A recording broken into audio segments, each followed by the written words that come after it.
Welcome to the week of Lent 5. We are slowly moving towards the end of this season of Lent as we prepare ourselves for Passion Week, beginning next Sunday with Palm Sunday. This week we are focusing on the theme to unbind and let go. And this theme comes out of the gospel for yesterday, where at the end of the passage when Jesus brings Lazarus out of the tomb, he says to them, unbind him and let him go. And so I want to reflect on these words this week as they inform us in different ways in our several areas of life, in our unique circumstances, as we seek to journey through this time together. Unbind and let go. Where will these words anchor for us in our individual lives? Where will they touch the ground for you at this time? And so, with that in mind, we want to be able to go into our time of meditation as we come into the divine presence, and we take a few moments to enter into the silence, to see what is there for us to receive today. What is it that God is calling us to at this time? As we come into our heart space with gratitude and breathe. Breathe into the stillness, into the inner quiet. Remembering that space within us, where we sense the divine, where we allow ourselves just to be, and in simply being to engage in creating that space for healing and renewing.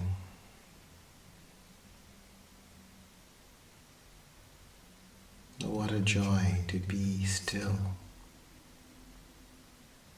What peace there is in stillness.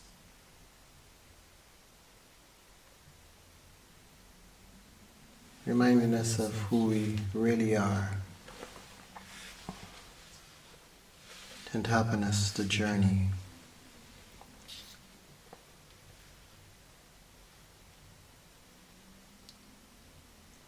So just through the gentle breathing, just become aware of that space within you. As we turn our attention to our scriptures for today.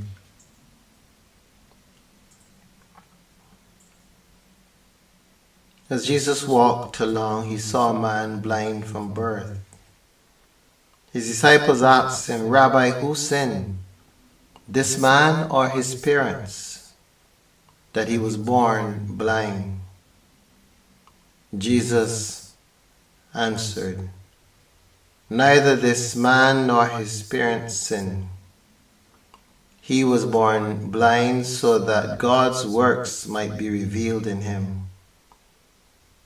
We must work the works of him who sent me while it is day. Night is coming when no one can work. As long as I am in the world, I am the light of the world.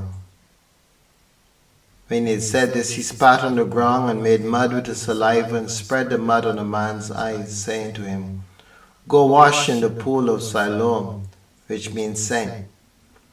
And he went and washed and came back able to see. The neighbors and those who had seen him before as a beggar began to ask, is this not the man who used to sit and beg? Some were saying it is he, others were saying no, but it is someone like him.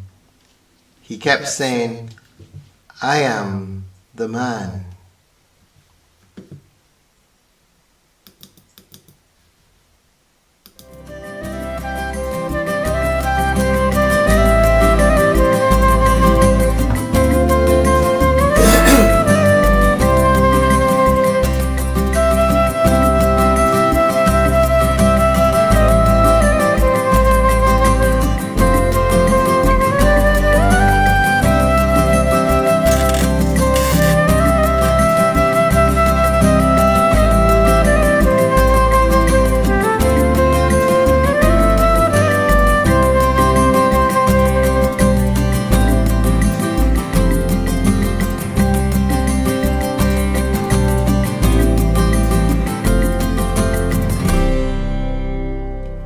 Kept saying, I am the man.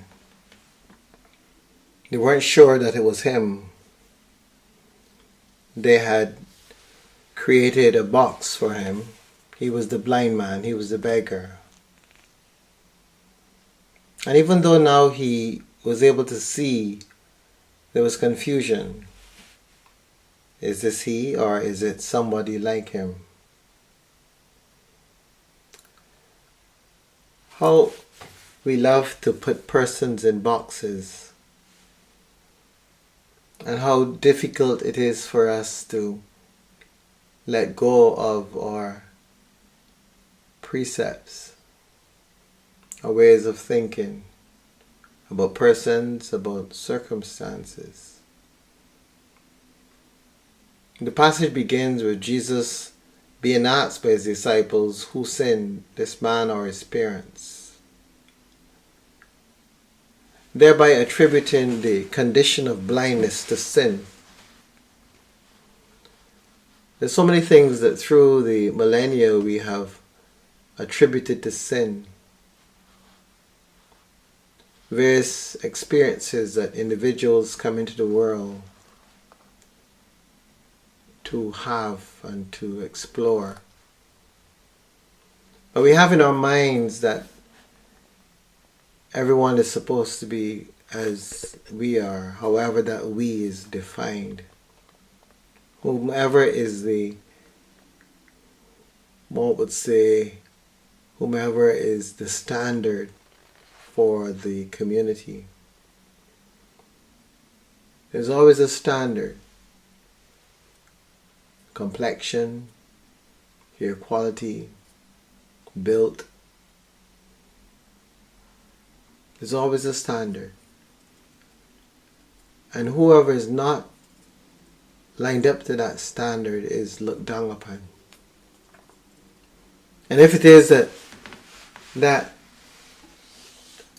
item that they might possess that in some way causes them some deformity or some disability, then through the millennia it was considered that there must be a sin there somewhere. It's so difficult to imagine that souls can choose to come into the world with particular disabilities for the purpose of declaring the power and the love of God. Not only in the act of healing as we've seen with Jesus, but simply in the ability to live and to give thanks in the midst of the disability. To be able to develop a capacity to go beyond the disability and to have a full life. There have been so many examples of this in recent years. Some were even geniuses. But we as human beings, we are so fixated on what we may call perfection that we aren't able to understand at times or even embrace the fact that things are the way they are for a purpose. And sin is not the only purpose. Persons come into our world as souls. They require to have certain experiences, to learn from those experiences. Or they may be here to teach others how to respond. So oftentimes we fail in our response to individuals who are not necessarily like we are. We go on about our business and ignore them, when their mere presence is perhaps intended for us to stop and to engage.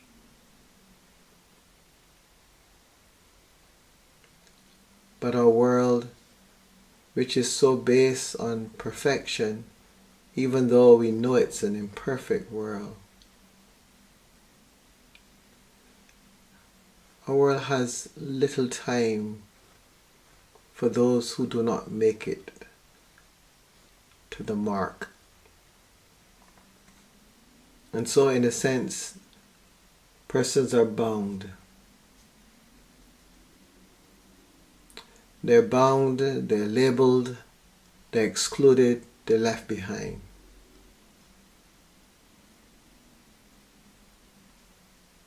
We have our way of seeing things and seeing persons. And especially at times if such persons might have in some way offended us in the past or done something wrong. It is so difficult for us to unbind that person and let them go. To give them a chance to live again, to redeem themselves, to discover something deep within them. There's so much discussion over this man, and it doesn't seem as though any of the discussion had anything to do with a moment of rejoicing that this man was now able to see.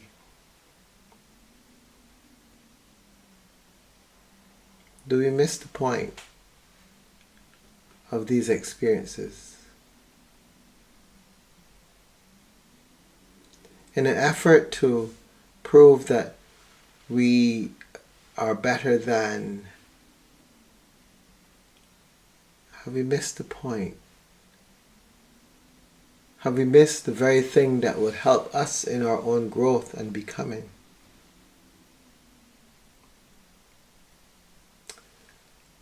The whole message of the gospel seems to be very challenging. And it speaks oftentimes to those that are left behind. The ones that Jesus stops and ministers to. Yet as much as we call on the name of Jesus, we ourselves have difficulty stopping and ministering to such persons. We just continue on our own path. And we keep them bound. But Jesus is forever bringing the message of freedom, of setting persons free. Because this is the whole work of the gospel. Freedom. Freedom to become. Freedom to grow beyond where we are. Freedom to self-express. And as a community that has known chains and restriction, we must be very, very, very careful in how we engage those around us. We must be very careful that we haven't become in some way or another the new ones who bind others. We must be careful that as we seek to protect and claim our freedom, that we don't at the same time enslave others, bind others. We've got to be very careful, because it is so easy to forget our own bondage, especially when it doesn't show up like ours did. But bondage is bondage. How do we see persons? The folks in this passage seem to only have seen the beggar and the blindness. And so when the blindness was no longer there, they were confused. When the begging was no longer there, they were confused. Was this the same man? Or is it someone like him? All they saw was the blindness and the begging. We need to set persons free from the limited view that we hold of them and allow them to present themselves in their fullness, whether or not there is a disability. There is still a self behind that disability. And it is the self that we are called on to journey with, to share with, to love, to embrace, to uplift. Unbind and let go. But finally, what makes it even worse is when that bondage is administered to ourselves. When we don't realize how we have bound ourselves because of some understanding we have of some aspect of ourselves.